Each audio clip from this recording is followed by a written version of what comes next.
What movie are you making actually right after this interview? So once we're finished, I'm going to be driving to Agora Hills, where I will be directing my second feature. It's a film called Stay With Me.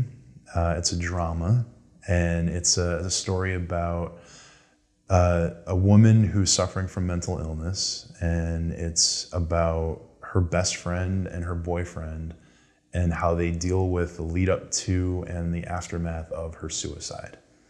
So it's heavy subject matter. It's not a heavy film, although there are some certainly emotional moments in it. I met the writer, the co-writer of the film was an intern of mine when I worked at Cal State Northridge, and he was just dead set on making an independent film once he graduated. And he bugged me for about 6 months, and eventually I joined him on the journey. And he said, we can shoot in my parents' house, you know, I can get equipment for free, we can work with students that are graduating from CSUN's film program.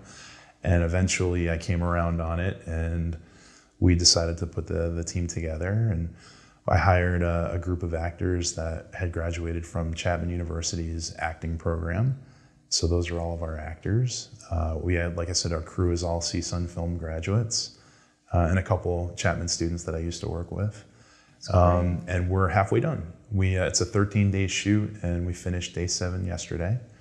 So I'm on my way out there to work on day 8 today, and we'll have it done by next Monday. And then we're gonna go into post, and I'm hoping by the middle of next year, you know, we'll have the film done. So having made Rising Star in Connecticut, and different time, different state, different world probably, what same things are you taking with you or leaving behind? Set of skills or, you know, expectations? There's no expectations on this movie. When we made Rising Star, that was the most important thing I had done in my life up to that point, and I pressured myself accordingly. This time, there's no pressure. One, because we're making the film for next to nothing. Our entire budget's gonna be under $10,000. Oh, wow. So that's a big part of it, that's a big help. But also, you know, this is not something that I'm looking at as a linchpin in my life to kind of carry me into another state of being, you know, as a filmmaker. I've written and directed a feature already, so I know I can do it. Now it's just a matter of how good can I do it. So it's a very different mindset on this one. And it's a very different process with the actors. I find myself a lot more collaborative on this, as far as actors giving input, you know, on their lines and on their performance. The crew members that I'm working with, I'm a lot more collaborative with them this time. Whereas with Rising Star, I had a very specific plan that I did everything I could to stick to. It's a lot different now. And honestly, I like it a lot more. This kind of collaborative approach, I think, definitely helps.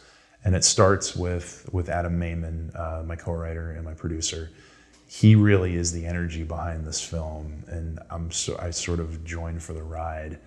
And that's something I've never done before.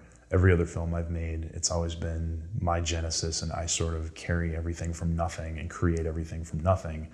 But now, Adam's really the driver of this, and I'm sort of along just to kind of help shepherd it through and bring my network with me and bring my connections and my experience. And it's really been a great time.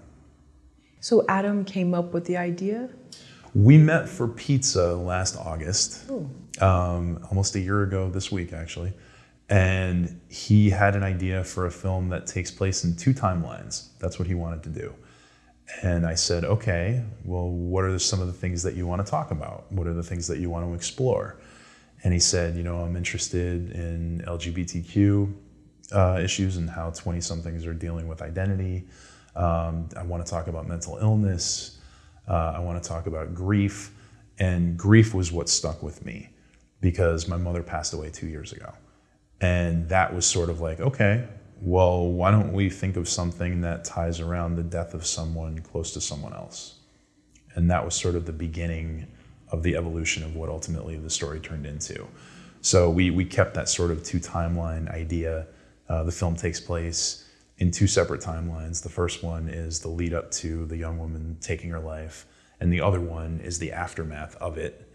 But the film cuts back and forth between them, so as to give the impression that, you know, grief is a never-ending process and it sort of permeates every part of your life.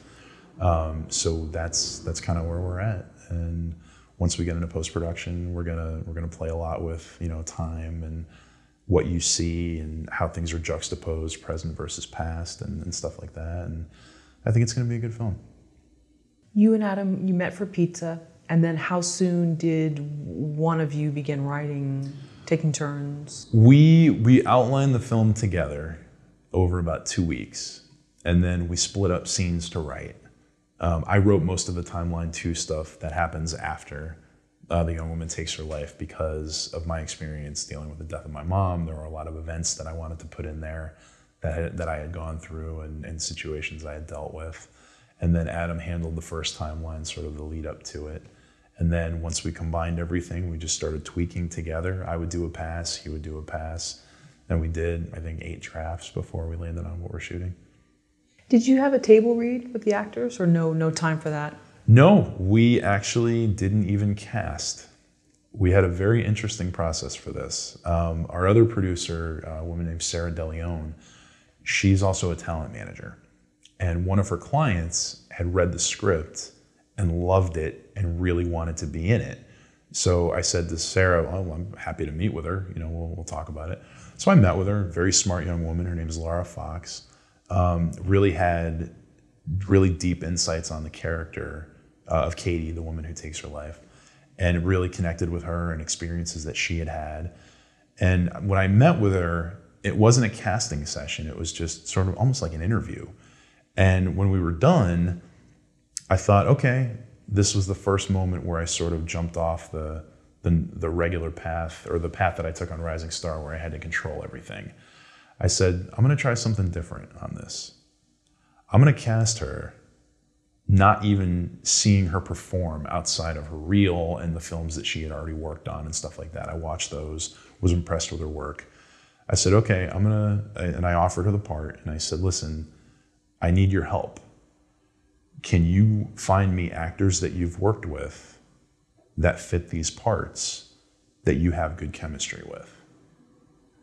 And she ended up finding us the other 2 leads of the film. Oh, wow. And we've been working together, and everything has been flawless. And I was terrified. And any director that you talk to would probably look at me with a hairy eyeball and say, you're out of your mind for doing it that way. But when you're making a film for this little money, you can take chances and you can try different things. So now I have 3 actors that are 100% dedicated to this movie, like incredibly dedicated. They all have an existing relationship, so the chemistry's already there. It's not something I had to create. And now we're off making this film. How smart. Well, looking at it now, you could say it was. It was a bit of a risk when we did it. But it's not just people she knows, it's the chemistry. That's where it's really going to show on screen. Mm-hmm. You know, just because it could be someone from acting class, hey, I want to get you, but to know that if she's done scenes with them and they know each other, they've gone for coffee afterwards, whatever, that's going to translate. They were all friends. So when we did our first actual rehearsal, by an hour into it, they're all hanging out on the couch, they're all lying across each other's laps, they're all laughing and joking and telling stories. They've all worked with each other before. 2 of them were former roommates. Oh, wow. So it was one of those kismet moments where, you know, all right, we've got 3 people. You know, it would take 10 years of work with me of casting to try to find 3 people with this kind of chemistry. So it really worked.